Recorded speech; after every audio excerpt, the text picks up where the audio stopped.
the bombing in Brussels, and we are talking about more than 30 people dead and over 100 injured. Yeah. And that is a tragedy, and our condolences to all those that have relatives that were affected by this terroristic act. But why? Well, I don't think I need to ask why Brussels, because Brussels has always been symbol in the center of United Europe. Yeah. First of all, why now? Especially in relation, that was the same day when the decision on Nadia Savchenko was announced. What do you know? For me, first, Brussels was and is a target for the terrorists. This is a symbol capital of the European Union. Easy, you mean? What do you mean by easy? This is logical or easy because no security. You know, I was a few times in Brussels, and really, this is very open town, very open. There, you don't have in metro. You don't have, for me, very much security as we have in Paris, for example. In Paris, we have a Plan Vigipirate, and this is you have army in the street, okay. And in Brussels, I didn't see that like in Paris. Okay, that was more easy to do something, and for me also, Brussels is a symbol of democracy, human rights, equality, gender, and for all those persons who have different values from European values, this is also a symbol to kill and to beat, as they did in New York, the 11th of September. Okay. This last terrorist attacks, they are undoubtedly they are indirectly or directly connected with the situation in the Middle East. Yeah, in Syria. We know it because we know the backgrounds of all these terrorists. They were in Syria. They originally from Arab world. That's why I think it's unfortunately this is a natural consequences of what happened and will happen in the Middle East. Come on, in the Middle East you have Iraq. Iraq is totally destroyed inside. Divided, okay. Yeah. Divided. Syria, also. Divided. Afghanistan is not a success story. Yemen. Yeah. Somalia. And Libya, of course.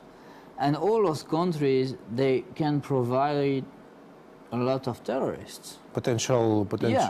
That means we have to be prepared to other attacks. But do we know? Has anybody claimed the credit for this terroristic attack? Do we have any official statements from any side? Yes, there were some statements that they took the responsibility for this attacks. I mean from Islamic State, so-called Islamic State, but I don't know where the situation. You know that in terrorism network, everybody say I am Al Qaeda, I am terrorist. You cannot prove.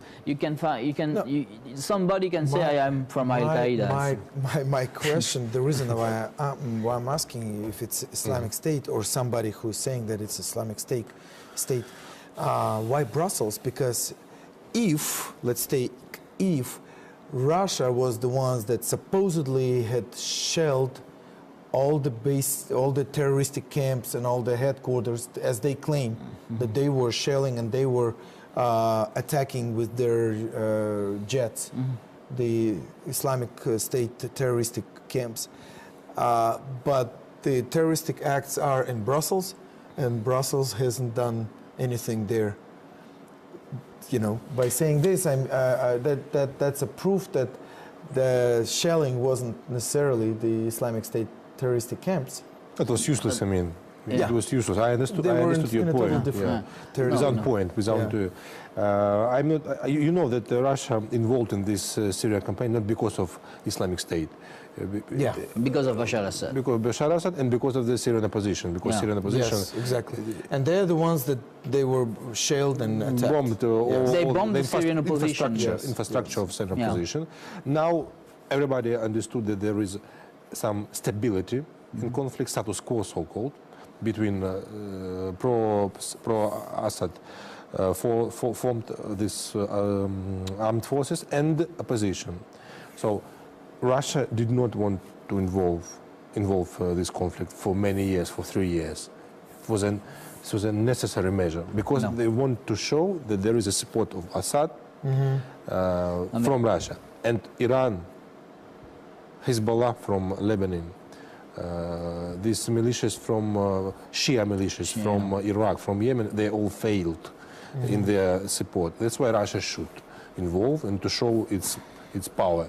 Now they want to stabilize and to freeze this conflict, the status quo. And the last negotiations between Kerry and between Lavrov, and there was a meeting between Kerry and Putin.